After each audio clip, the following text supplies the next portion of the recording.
படிச்சவனுக்கு பசிக்காதான்னு கேள்வி கேட்டா பதில் இல்லை. அப்ப படிச்சவன்லாம் சாப்பிடாத. ஒரு தம்பிகிட்ட கேட்டேன், நீ என்ன வேலை பாக்குறேன்னு. சாப்ட்வேர்ல வேலை பாக்குறேன்னாரு. சாப்பிட்டு போய் தானே வேலை பாக்குறான்னு கேட்டேன் நானு. அலைபேசி புதுசா இருக்கே அப்படின்னு. ஆமாண்ணே, இது 13Gன்னாரு. செல்போன்ல எத்தனை ஜி வரலாம், 11G 13G 14G எல்லாம் வரலாம். ஆனா கஞ்சி விவசாயி நாங்க தான் ஊத்தணும்.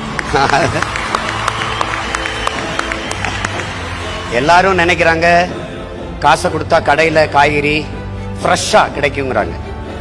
ஆனா அந்த காய்கறி கடைக்கு வர்றதுக்கு தொலை தூரத்துல ஒரு விவசாயி வெயில்ல காஞ்சி மழையில நனைஞ்சு ரத்தம் வேர்வையா உடம்புல ஊத்தி உப்பு பூக்க கண்ணு மொழி பிதுங்க கண்ணச்சதை தொங்க வெம்பாடுபட்டு உழைச்சாதான் உங்களுக்கு காய்கறி கடைக்கு வருது, அரிசி பருப்பு வருதுங்கிறத கவனத்துல வச்சுக்கணும்.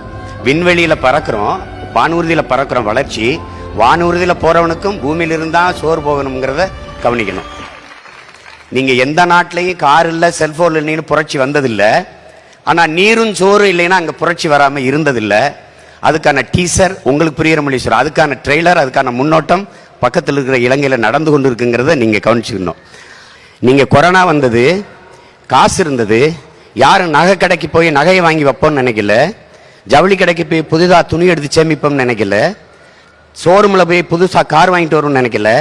எங்க மளிகை கடை திறந்திருக்கு, எங்க காய்கறி கடை திறந்திருக்குன்னா நீங்க தேடினீங்க. அப்படின்னா உணவின் அவசியத்தை நீங்க புரிஞ்சுப்பீங்கன்னு நினைக்கிறேன். உலகத்தில் வேளாண்மையை கைவிட்ட எல்லா நாடுகளும் பிச்சை எடுக்குது. நீங்க தொழில் வளர்ச்சி தொழில் வளர்ச்சிங்கிறீங்க. தொழில் வளர்ச்சி, வேலை வாய்ப்பு, வேலை பார்த்தா சம்பளம் கிடைக்கும். சம்பளத்துக்கு என்ன செய்வீங்க? நல்லா சாப்பிடுவீங்க. சாப்பாடு எங்க இருந்து வரும்? யார்ட்டையும் பதில் இல்லை. விவசாயத்தை படிக்காதவன் செய்யற தொழில் என்று நினைக்கிறீங்க. விவசாயம் தொழிலே கிடையாது. அது நம் பண்பாடு, நம்முடைய வாழ்வியல் என்பதை நீங்க புரிஞ்சுக்கணும். விவசாயத்தை படிக்காதவன் செய்யறதுன்னு நீங்க நினைச்சீங்கன்னா படிச்சவனுக்கு பசிக்காதான்னு கேள்வி கேட்டா பதில் இல்லை. அப்ப படிச்சவன்லாம் சாப்பிடாத, யாரும் சாப்பிடாத, அவ்வளவுதானே. இது எப்படிப்பட்ட போக்குன்னு பாருங்க. விளைநிலங்கள் எல்லாம் வீட்டு மனைகளா வருது. நம்ம விளைநிலங்களில் வீடை கட்டி மொட்டை மாடியில தோட்டம் போடுவதை நாம் பெருமையா பேசிக்கொண்டு இருக்கிறோம்.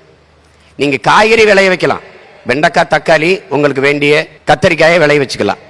ஆனால் நெல், வாழை, கரும்பு, மற்ற பொருளெல்லாம் எங்கே விளைவிப்பீங்க? மொட்டை மாடியிலே விளைய வச்சிருவீங்களா? அப்போ எவ்வளவு பெரிய பேராபத்தை நோக்கி நாம் நகர்ந்து கொண்டிருக்கிறோங்கிறத நீங்க கவனிச்சுக்கணும். இலவசமா அரிசி வருது அப்படின்னு நினைக்கிறோம். எத்தனை நாளைக்கு இலவசம் கொடுத்துட முடியும்னு யோசிக்கணும். ஒரு நாள் யோசிக்கணும்.